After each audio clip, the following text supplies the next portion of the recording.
जी नमस्कार, स्वागत है आपका। मैं हूं अविनाश भट्ट। फिर से स्वागत कर रहा हूं अपने YouTube चैनल पे अपने तमाम सब्सक्राइबर्स का। और आज बात हम करने वाले हैं ओलंपिक खेल की। पिछले दिनों जो पूरा ये जासूसी का मामला जो आया है सामने, इसकी और बिहार की जो परिस्थितियां हैं वर्तमान में इसकी। तो सबसे पहले ये जो 32वां समारोह जो ओलंपिक, टोक्यो ओलंपिक जो कल जिसका शुभारंभ हो चुका है, 127 खिलाड़ी भारत से गए हैं। मेरी चैनल, मेरे मित्र, मेरे अभिभावक, मेरे देशवासियों की तरफ से उन्हें ढेर सारी बधाई और शुभकामनाएं कि वो अपने देश का नाम और रोशन करें, मेडल लाएं, अपने देश का नाम रोशन करें। ये ओलंपिक के लोगों के लिए था। ये जो है ये 32वां ओलंपिक है जो टोक्यो में हो रहा है। और उतना ही नहीं, 25वीं बार भारत के खिलाड़ी ओलंपिक में शामिल होने जा रहे हैं। और इस बार हर एक बार की तरह सबसे ज़्यादा संख्या में भारत से खिलाड़ी ओलंपिक में शामिल होने के लिए गए हैं। चलिए उनको ढेर सारी बधाई, शुभकामनाएं कि वो गोल्ड मेडल लाएं, अपने देश का नाम रोशन करें। अब बात हम करते हैं कि ये जो पूरा मामला पिछले दिनों सामने आया है, ये मामला क्या है? जासूसी का जो मामला है, सदन से लेकर सड़क तक ये जो पूरा विवाद छिड़ा हुआ है, ये किस बात का विवाद है? आखिर किसकी जासूसी हो रही है कि विपक्ष, पत्रकार और तमाम तरह के लोग इससे घबराए हुए हैं? आप समझिए इन चीज़ों को। मैंने पिछली वीडियो में भी कहा था कि कोई NSO ग्रुप की कोई कंपनी है जो इजरायली कंपनी है, और वो जो है पेगासस नाम का उनके पास कोई स्पाईवेयर सॉफ्टवेयर है। पहले तो मैं इस सॉफ्टवेयर के बारे में बता देता हूँ कि ये सॉफ्टवेयर करता क्या है। सबसे बड़ी चीज़, ये सॉफ्टवेयर जो है ये किसी न किसी माध्यम से, जैसे किसी एक अनजान लिंक के तहत, किसी एक अनजान मैसेज के तहत, किसी एक अनजान मेल के तहत आपके मोबाइल में इंस्टॉल किया जाता है। और उसके बाद ये वायरस इतना खतरनाक होता है कि आपके फ़ोन के गैलरी से लेकर माइक्रोफोन तक, माइक्रोफोन से लेकर कैमरा तक, और उतना ही नहीं, आपके मोबाइल में स्थित जितने भी डॉक्यूमेंट्स हैं, तमाम चीज़ों को हैक कर लिया जाता है। आप सीधा सीधा ये समझिए कि जिस भी व्यक्ति के हाथ में ये कमान होगी, जिस व्यक्ति ने ये सॉफ्टवेयर आपके मोबाइल में इंस्टॉल किया होगा, वो व्यक्ति आपके मोबाइल की छोटी बड़ी हर एक गतिविधियों पर नज़र रख सकता है। एक बात समझिए, हम 21वीं शताब्दी में जी रहे हैं, और आज के डेट में हाथ में जो ये घूम रहा मोबाइल है, ये शायद इंसान का सबसे बड़ा तंत्र है, यंत्र है, आप जो कह लीजिए इसको। और प्राइवेसी भी है, क्योंकि अगर कोई हमारा मोबाइल ले लेता है और कोई हमारे मोबाइल को खोल लेता है, तमाम तरह की मैसेजेस पढ़ते हैं, जाहिर सी बात है कि हर एक इंसान के कांटेक्ट में सिर्फ ऐसा ही नहीं है कि अगर वो राजनेता हैं तो सिर्फ राजनीति से संबंधित लोग ही होंगे उनके पास। उनके भी परिवार हो सकते हैं, उनकी वाइफ हो सकते हैं, बच्चे हो सकते हैं, गर्लफ्रेंड हो सकती है, दोस्त हो सकते हैं, तमाम तरह के रिश्ते हो सकते हैं जिनसे वो तमाम तरह के बात, व्यवहार और विचार किए जाते हैं, जो एक प्राइवेसी के तहत उसको मेंटेन किया जाता है। और उतना ही नहीं, हमारा जो संविधान है वो राइट ऑफ प्राइवेसी हमको प्रदान करता है, निजता का अधिकार हमको देता है। और इस अधिकार का हनन हुआ है पिछले दिनों। जिस प्रकार से ये पूरा आवाज़ उठ रहा है कि जासूसी की जा रही है, तो किसकी जासूसी की जा रही है? रशिया के द्वारा जो इन्वेस्टिगेशन कराई जा रही है, उसमें 10 देशों में लगभग 50,000 ऐसे लोग हैं जिस पर जासूसी की जा रही है। और जहां तक हिंदुस्तान का पक्ष सामने आ रहा है, तो कहा जा रहा है कि लगभग 300 लोगों की जासूसी यहां हो रही है। और 300 लोगों में लगभग 40 से ज़्यादा पत्रकार हैं, 3 अपोजिशन मेन लीडर्स हैं, जैसे राहुल गांधी जी का जासूसी किया जा रहा है, सोनिया गांधी जी का जासूसी किया जा रहा है। और उतना ही नहीं, जबकि 2 कैबिनेट मिनिस्टर भी हैं जो ऑलरेडी अभी वर्तमान सरकार के कैबिनेट में मिनिस्टर हैं। तो आप इस चीज़ को समझिए कि किस तरीके से ये पूरा जासूसी का कार्यक्रम चल रहा है। चलिए मैं इसको आगे बढ़ाते हुए चलता हूँ।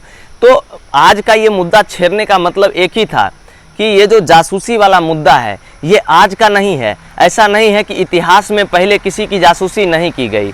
तो आज हम बात करेंगे जासूसी के इतिहास पे कि किस तरीके से इस जासूसी का इतिहास रहा है, भारतीय राजनीति में इस जासूसी को किस तरीके से इस्तेमाल किया है लोगों ने, किस तरीके से इस्तेमाल किया है राजनेताओं ने। तो आइए इस पर आज हम बृहत इस पे चर्चा करते हैं। तो बात करते हैं कि हमारे यहाँ कोई भी सरकार किसी कारण से किसी का भी फ़ोन टैप नहीं कर सकती है, पर इंडियन टेलीग्राफ एक्ट 1885 के सेक्शन 5(2) के अनुसार, और उतना ही नहीं, एक्ट 1951 के एक्ट 419A के अनुसार, एक्ट के अनुसार देश संप्रभुता और एकता को कायम रखने के लिए सिर्फ और सिर्फ 10 एजेंसियों को भारत सरकार ने ये अनुमति दी है कि वो किसी भी लोगों का जासूसी करवा सकती है, फ़ोन टैप करवा सकती है। पर अक्सर होता यूं है कि उन तमाम एजेंसियों का इस्तेमाल सरकार अपने राजनीतिक उल्लू को सीधा करने के लिए करता है। तो चलिए आइए हम बात करते हैं कि आखिर कौन कौन सी वो 10 एजेंसियां हैं जिनको सरकार अनुमति देती है जासूसी करने के लिए। सबसे पहला है IB, इंटेलिजेंस ब्यूरो, इसको अनुमति है। फिर है CBDT को समझिए, central board of direct taxes, ठीक है। DRI है, उसके बाद NCB है, उसके बाद CBI है, उसके बाद रॉ है, ED है, NIA है, और उतना ही नहीं, डायरेक्टरेट ऑफ सिंगल इंटेलिजेंस, मतलब चुनिंदा राज्यों में भी ये सारी चीज़ें होती है। और राज्यों के DGP, मतलब जैसे दिल्ली के DGP हैं तो इस राज्य में जो कमिश्नर होते हैं तो उनको भी इन चीज़ों का अधिकार होता है कि वो किसी भी लोगों की जासूसी करवा सकते हैं। पर उन लोगों की जासूसी आप उसी माध्यम से करवा सकते हैं जब वो सरकार के या पूरे देश के खिलाफ कोई ऐसी गतिविधि में शामिल हो जो या तो अनैतिक हो या फिर किसी तरह की आतंकवादी गतिविधि हो, जो सरकार, देश, राज्य या तमाम तरह की संवैधानिक व्यवस्थाओं के खिलाफ हो, तब जाकर हम उसके खिलाफ जासूसी करवा सकते हैं। अब बात करते हैं कि इस तमाम चीज़ों का मतलब दुरुपयोग कब हुआ, राजनेताओं ने इन चीज़ों का दुरुपयोग कब किया और इन दुरुपयोगों में किन किन लोगों को अपनी सत्ता खोनी पड़ी, इस चीज़ को समझना है। देखिए आज की डेट में जो इतना हल्ला हो रहा है, केंद्र सरकार पे इतने सवाल खड़े हो रहे हैं, इतने सारे कैबिनेट में लोग हैं, वो लोग उन खिलाफ सवाल खड़े कर रहे हैं, नारेबाजी कर रहे हैं, फिर भी केंद्र सरकार सुसुप्ता अवस्था में बैठी हुई है।